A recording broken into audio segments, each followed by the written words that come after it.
I say little children because you know what little children are like? They don't walk along the road like this, like you and I. Do they? They avoid the cracks in the pavements. They skip. They walk backwards. They walk on walls. They swing on anything they see. Where has that gone? Some of you still do that, I know. But it's when you're pissed, right? But our natural instinct on that side is to experiment, is never to see a challenge as insurmountable. Do you know how many times a child falls on average when it's learning to walk? 234 times. How many times did you fall before you said, well, the bolder amongst you will say, I'm not going to be very good at this. But most people will say, I can't do that, and stop it. And there was this architect called Jaime Lerner, who had this passionate vision of a city designed for people. And he set about achieving this vision. So the first thing he did was he ran for office. So he became the equivalent of a councillor in Brazil. And his vision was so powerful, he became a magnet for people. And he was elected mayor. And he has turned that city around. He's turned it into one of the most revered eco-cities in the world. I'll tell you a couple of things that he did that show his approach was not to accept any challenge as insurmountable, but to take it on and to be a bit imaginative about it. One was the problem of the slum dwellers, because the slum dwellers lived on the floodplains, so their homes were washed away every year, and they had very low priority about where they put their waste. Let's be honest. If you're living in abject poverty, recycling is not your number one issue, is it? But Mayor Jaime Lerner went out and he spoke to them and he said, I want you to recycle all your waste. And they said, But he said, in exchange, I will give you food and I will give you football tickets. The other thing he did was he said to his planning department, how long does it take to pedestrianise a precinct, pedestrianise a street? And they said, about 3 months, 6 months. Fast is better than slow. He said, I want it done in 48 hours. Did they do it in 48 hours? Yes, they did. And the impact was amazing. Because on the Monday morning, people were sitting on benches, eating their sandwiches. Children were not tethered to their parents' arms. They were relaxing. They were strolling up and down. Children were wandering freely and avoiding the cracks in the pavements and jumping and skipping. But more importantly, people were looking in the shop windows. And by the way, they were spending more money. The next day, the shopkeepers from all the neighbouring areas came in and said, we want some of that. Look what's happening. Look what's happening. You've created something entirely different here.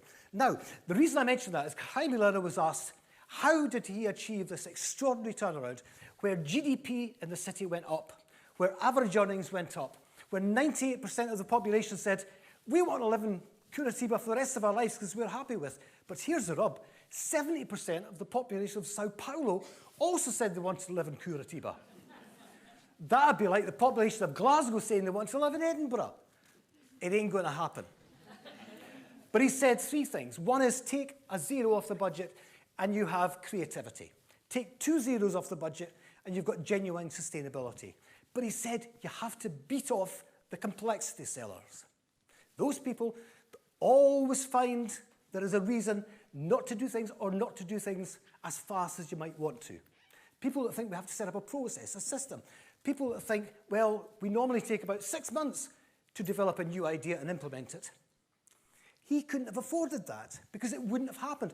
People would have lost trust in his determination.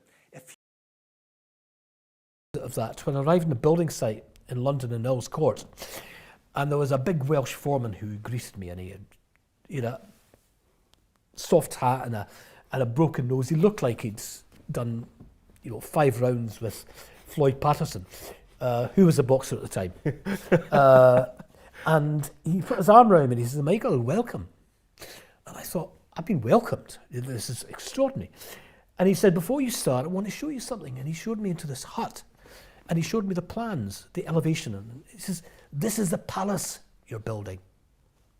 And I thought, I'm building. You know, I'm just a small bit part player. But from that day on, he made me feel that I was a vital part of this, you know, enormous operation where we're building a palace.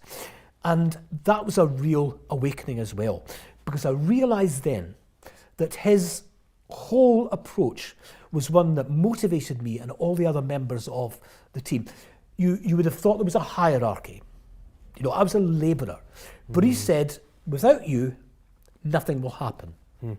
And every day he would, you know, clap me on the back and say, well done. If he saw something I could do better, he didn't say, you know, stop doing it that way. He would say, I've got a trick.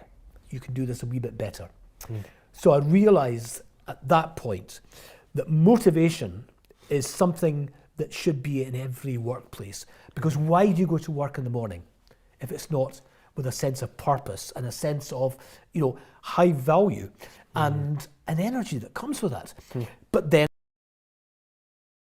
can you imagine if Martin Luther King had stood on the Mount in Washington all those years and say, I have a strategic plan, how the course of history. You know, Walt Disney said, if you can dream it, you can do it. And I like the idea of dreams and imagine. There's a language which inspires people, and there's a language which excludes them. So I was in Ontario a couple of years ago, and this guy who heads up the cultural strategy said, you know, we bring in organizations to work together, to come up with new ideas and to create, you know, 1 + 1 = 3 synergies. But he said what they do is they come in and they sit around and they represent their organization rather than representing their vision. So he said, what we do is we say to them, if you've come to represent your organization, we don't want you here. We want you to come here and lead ideas, to lead us to this vision. Focus on where we want to be. They get right down to it, don't they? They don't say, where's the budget coming from? Or it's, we've got a resource issue here. Or we need 200 GSM paper and a special kind of acrylic paint before we can start. And by the way, it's 4:45, so we're going to put this off till tomorrow morning. Children don't do that. They get down to it straight away. And they designed this beautiful playground in bright colours. And they had a professional designer come in and negotiate with them about the finished design. And the professional designer said, actually, it's lovely. All I would do is perhaps move some things around, just for spatial safety reasons. He said, for example, if you're coming down this amazing chute that you've drawn, you don't want someone on a swing bumping into them. The children says, actually, we do. but he stayed true to the children's design. And then they brought engineering students in from the local college. This is collaboration. And they asked them if they could add value to this playground. And the result is, every time a child uses the playground, using kinetic energy, they're generating electricity for the local community. That's collaboration. the first thing is passion and enthusiasm. The second thing is authenticity. I don't talk about things I don't know about, right? I talk from my own experience, and I might supplement that with things that I've seen and people I've met. And that authenticity is really important, because I suppose I could take any subject and say, I'm going to speak on this tomorrow, but how much of me is in there? Not a lot. The next thing is, I think you need a sense of theatre. You need to surprise people. You need to have unpredictability about it, and you need to tell stories. I mean, I equate, standing up and delivering a speech as the same as seeing a great film. Yeah, it's a story, but it surprises you. It challenges you. It might frighten you. I don't go out to frighten people, but you want it to inspire people. You want them to see the world in a different way. Doesn't really represent what I think is now the business community, which is much more about people wanting to give back and want to do something that's got a positive impact on their community. It's a lot about big life changes that have happened to people as well. So given that, you know, it wasn't that long ago we were in a financial crisis, 8 years ago, so that can make a big difference to people as well, can't it? That they're forced into doing something else because they're perhaps made redundant. Yes, I mean, adversity is a great driver. And, you know, I had a business that was very successful, and, you know, 2008 came and I lost, you know, a lot of money. So I was faced with a choice then to give up or to start again. And I chose absolutely to start again because I felt that running the business, and I've had a pretty, you know, varied life, always going into a book this year, because what do I do with all that experience, all the knowledge I've gained? Well, you use it to help other people to find their strengths and to turn their, what might be perceived as a disadvantage, into an advantage. Children are not just the future, they are the present. Thank you very much indeed.